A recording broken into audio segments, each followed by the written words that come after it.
Assalamualaikum warahmatullahi wabarakatuh. Perkenalkan, saya Rizka Jeni Fadilah, NIM 140141821 dari Rombel E angkatan 2018. Di sini saya akan menjelaskan tentang materi prinsip-prinsip manajemen kelas. Sebelum masuk ke materi, saya akan memberikan beberapa pesan terkait pandemi COVID-19. Nah, teman-teman, untuk mencegah penyebaran virus corona, kalian dapat melakukan beberapa hal. Nah, salah satunya yaitu dengan memakai masker kemanapun kalian pergi.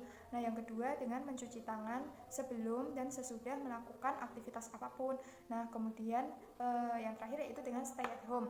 Nah, dengan stay at home ini kalian gak perlu khawatir karena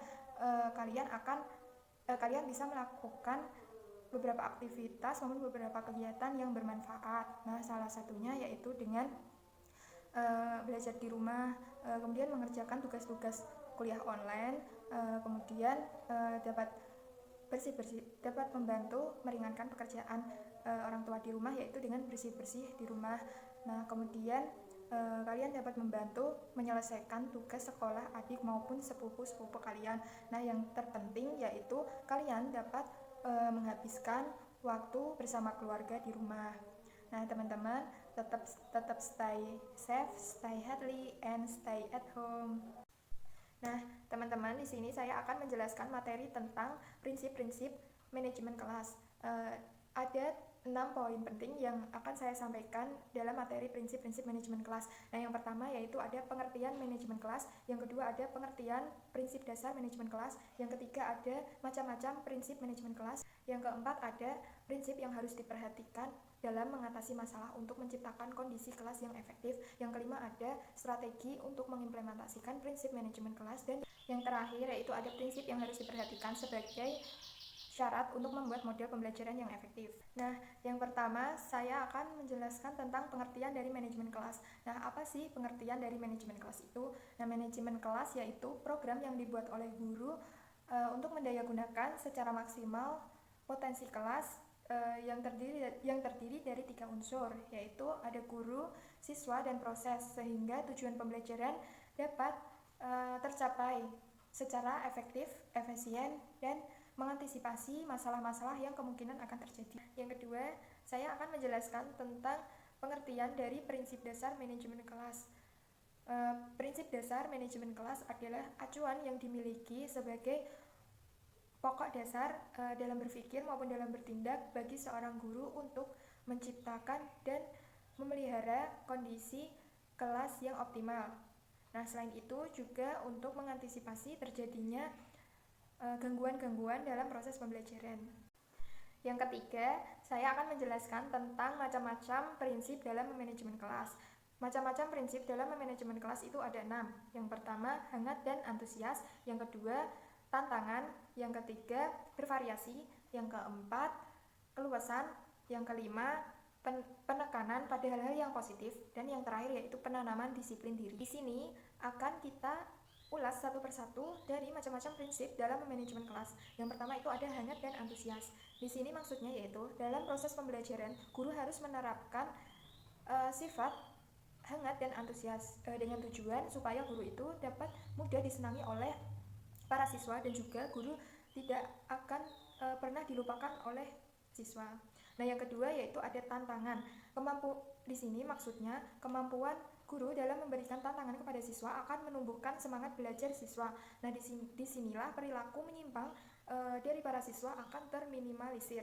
Nah, yang ketiga yaitu ada bervariasi. Bervariasi di sini maksudnya yaitu guru dalam proses pembelajaran harus menggunakan variasi gaya dalam penyampaian materi. Di sini tujuannya yaitu agar siswa tidak mudah merasa bosan dalam proses pembelajaran tersebut. Contohnya yaitu ketika guru dalam penyampaian materi menggunakan gaya yang monoton, maka disitulah siswa akan merasa bosan dan mudah jenuh dalam proses pembelajaran tersebut, sehingga siswa tidak akan mendapatkan materi secara maksimal seperti itu. Nah, disitulah variasi gaya dalam penyampaian materi yang dilakukan oleh guru sangat diperlukan siswa dalam proses pembelajaran. Yang keempat ada keluasan. Keluasan di sini memiliki arti sebagai perbuatan yang luas. Nah, keluasan dalam konteks manajemen kelas yaitu perilaku guru dalam mengubah metode mengajar sesuai dengan kebutuhan siswa dan kondisi kelas untuk mencegah terjadinya gangguan-gangguan pada siswa dalam belajar.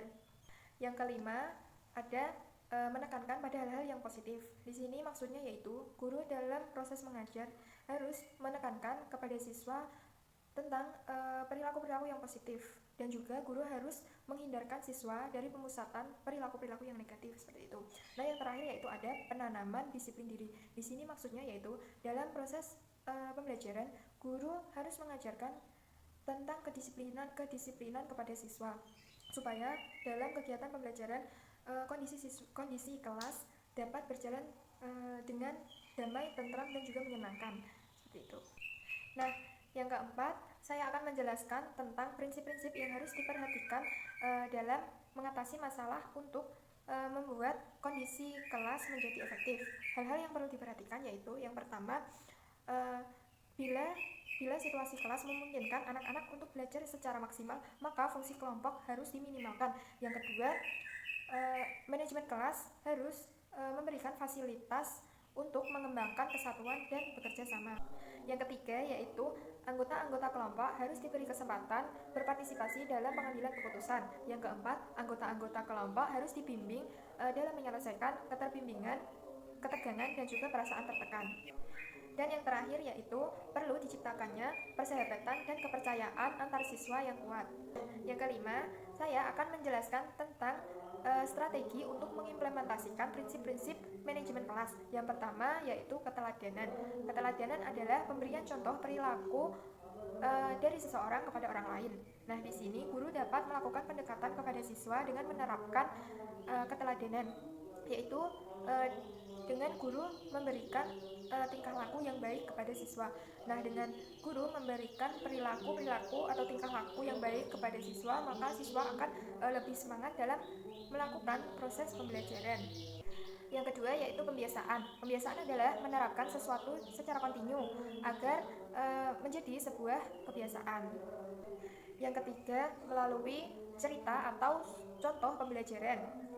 Di situ siswa akan lebih mudah memahami ketika guru menerangkan pembelajaran dengan memberikan contoh soal yang sesuai dengan materi pembelajaran. Dan yang terakhir yaitu terapkan melalui kurikulum. Dalam menerapkan kurikulum di setiap mata pelajaran dapat diterapkan prinsip-prinsip pengelolaan kelas. Teman-teman, yang terakhir saya akan menjelaskan tentang prinsip-prinsip yang harus diperhatikan sebagai syarat dalam membuat model pembelajaran yang efektif. Nah, prinsip-prinsip yang harus diperhatikan yaitu prinsip kesiapan, prinsip motivasi, prinsip perhatian, prinsip persepsi, prinsip retensi, dan yang terakhir yaitu prinsip transfer. Nah, teman-teman, sekian materi yang dapat saya sampaikan tentang prinsip-prinsip manajemen kelas. Kurang lebihnya saya mohon maaf. Sekian, wassalamualaikum warahmatullahi wabarakatuh. Terima kasih. Tetap stay at home, stay safe, and stay healthy.